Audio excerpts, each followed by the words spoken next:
Hello दोस्तों, स्वागत है आप सभी का आज की क्लास में। आज हम जो है मुख्य रूप से पवनों की बात करेंगे। विश्व की कुछ जो है पवनें, उनके प्रकार और कौन कौन सी पवनें किस किस चीज के लिए फेमस है, उन सबके बारे में बात करेंगे। सबसे पहले आप यहाँ से ध्यान रखेंगे कि पवनें जो है पृथ्वी के धरातल पर उच्च वायुदाब से निम्न वायुदाब की ओर चलती हैं। ये मैंने आपको पहले भी बताया था, ठीक है। उसके बाद अगर हम बात करें प्रकार की पवनों के, तो पवनें जो है कई प्रकार की होती हैं। पहला प्रकार आप ध्यान रखेंगे प्रचलित या स्थायी पवनें, ठीक है। प्रचलित या स्थायी पवनें, स्थायी पवनों से आपने ध्यान रखना है वो पवनें जो वर्ष भर एक ही दिशा में चलती हैं और इनका विस्तार लगभग 30 डिग्री से 35 डिग्री उत्तर, यानी कि 30 डिग्री से 35 डिग्री उत्तरी गोलार्ध और 30 डिग्री से 35 डिग्री दक्षिणी गोलार्ध के अक्षांशों में ये पवनें चलती हैं और ये वर्ष भर एक ही दिशा में चलती हैं। इसीलिए इनको जो है प्रचलित या स्थायी पवनें कहा जाता है। इनके उदाहरण में आप याद रखेंगे पछुआ पवन है, व्यापारिक पवन है, ध्रुवीय पवन है। ये सब जो है स्थायी पवनों के उदाहरण है, ठीक है। नेक्स्ट सेकंड नंबर पर, दूसरे नंबर पर हम बात करते हैं मौसमी पवनें। मौसमी पवनें वो है जिन जो है मौसम के परिवर्तन के अनुसार जिनकी दिशा बदल जाती है, उनको मौसमी पवनें कहा जाता है। सबसे महत्वपूर्ण है इनमें मानसूनी पवनें, ठीक है ना। मानसूनी पवनें मौसम के अनुसार बदलती हैं। स्थल समीर, समुद्र समीर, ये सब जो है उदाहरण है मौसमी पवनों के। नेक्स्ट स्थायी पवनें, स्थानीय पवनें। स्थानीय पवनें जो है जो पृथ्वी के किसी भी छोटे से क्षेत्र या किसी अन्य बड़े क्षेत्र पर जो है वहां के धरातलीय बनावट वायुदाब में अंतर के कारण चलती है और सबसे महत्वपूर्ण आपकी यही है। इनमें जो है हमारी कुछ जो है जैसे एग्जाम्पल के तौर पर हम बात करें, चिनूक है, आपकी फॉन है, हरमट्टन है, सिराको है, सिमूम है, नॉर्वेस्टर है, शामल है। ये सब पवनें जो है वो स्थानीय पवनों का उदाहरण है। स्थानीय पवनें इसलिए कि वहां के क्षेत्र और उस हिसाब से चलने के कारण वहां के वहीं के क्षेत्रवासियों के द्वारा इनको नाम दे दिया जाता है या क्षेत्र के हिसाब से इनको नाम दे दिया जाता है। इसीलिए स्थानीय पवनें कहा गया उस स्थान की पवनें। जैसे सबसे नंबर 1 पर चिनूक, कई बार पेपर में आता है। ये रोकी पर्वत के पूर्वी ढाल पर चलती है और जो है गर्म और शुष्क हवा है। कैसी है? गर्म है और शुष्क हवा है। उसके बाद आगे बढ़ते हैं।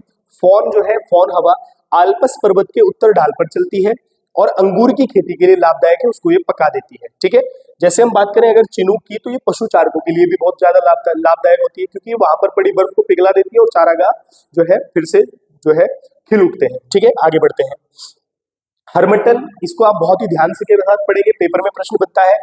सहारा रेगिस्तान जो है में चलती है और गिनी के तट पर इसको जो है डॉक्टर हवा के नाम से जानते हैं। किस हवा को? तो हरमट्टन जो है पवन को डॉक्टर पवन के नाम से भी जाना जाता है। ये वहां पर राहत देती है लोगों को। नेक्स्ट सिराको की बात करें, पेपर में आता है। सहारा से भूमध्य सागर की ओर, सहारा रेगिस्तान सहारा मरुस्थल से भूमध्य सागर की ओर चलती है। और सबसे महत्वपूर्ण बात सिराको के बारे में ये है कि इसको कई जगह अलग अलग नाम देते हैं। जैसे इसका नाम खमसिन है, तो मिस्र में इसको खमसिन बोलते हैं। लेबेक है, स्पेन में इसको लेबेक बोलते हैं। गिबली है, गिबली लीबिया में इसको गिबली कहा जाता है। ये अन्य अन्य नाम इसको दिए जाते हैं। उसके बाद हम बात करते हैं सिमुम हवा। सिमुम हवा गर्म और शुष्क हवा है जो अरब रेगिस्तान में चलती है। नॉर्वेस्टर न्यूजीलैंड में चलती है और शामल जो है वो इराक तथा फारस की खाड़ी में चलने वाली हवा है। कौन सी? शामल। कई बार इनको पेपर में पूछ लिया जाता है। तो देखो, जब भी यहाँ पर एक चीज आपने ये ध्यान रखनी है, थोड़ा सा मैं आपको बता देता हूँ। ये जितनी पवनों की हमने बात की, ये पवनें जो है कैसी हैं? गर्म और शुष्क पवनें हैं जो हमने यहाँ पर उदाहरण दिया। लेकिन कुछ स्थायी पवनें ऐसी हैं जो गर्म है और कुछ स्थायी पवनें ऐसी हैं जो ठंडी है, ठीक है। जैसे एक हवा आपने याद रखनी है और जिसका नाम है हबूब। क्या है? हबूब। नाम विशेष से कई बार इनको पेपर में पूछ लिया गया है, ठीक है। हबूब आपने याद रखना है, ठीक है। उसके बाद एक हवा है यामो। यामो आपने याद रखना है, यामो पवन है, ठीक है ना। अब देखो, जो हबूब है वो कहां पर चलती है? दक्षिण सूडान में चलती है। कहां पर चलती है? दक्षिण सूडान में, ठीक है। ये आप ध्यान रखेंगे, सूडान में। और अगर हम बात करें यामो हवा की, ये भी गर्म और शुष्क हवा है। ये चलती है जापान में। कहां पर? जापान में, ठीक है। ये आप ध्यान रखेंगे। अब कुछ हवाएं ऐसी हैं जो ठंडी है और इनको कई बार पेपर में पूछ लिया जाता है, ठीक है। जैसे एक हवा बड़ी बार पेपर में पूछी गई है, ठंडी है, नाम है मिस्ट्रल हवा। कौन सी हवा है? मिस्ट्रल। ये आप ध्यान रखेंगे। और मिस्ट्रल हवा को पेपर में पूछ लिया गया है। कहां पर है? तो आप याद रखेंगे ये जो है फ्रांस में चलती है। कहां पर चलती है? फ्रांस में, ठीक है। कहीं आपको हवाएं जो है नाम अनुसार और देश अनुसार भी पूछ ली जाती है। जैसे कि मिस्ट्रल हवा है, हरमट्टन है आपकी, या जैसे सिमूम है या शामल है, इन सबको पेपर में पूछ लिया जाता है, ठीक है।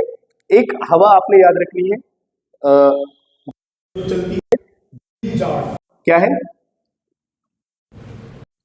ब्लीजॉर्ड, ठीक है। ये उत्तरीय ध्रुवों की ओर चलती है। कहां पर? उत्तरीय ध्रुवों या ध्रुवों पर आप कह सकते हैं, ध्रुवीय पवनें, ठीक है। और ये कैसी पवन होगी? तो ये वाली जो पवनें हैं ये आपकी ठंडी पवनें हैं, जो काफी ज्यादा ठंडी होती है, ठीक है। तो इस प्रकार से आप पवनों को याद रखेंगे। कई बार इन हवाओं के बारे में पेपर में पूछ लिया गया है, ठीक है ना। तो मिलते हैं नए टॉपिक में जो है चक्रवात और प्रति चक्रवात को लेकर। तब तक के लिए धन्यवाद।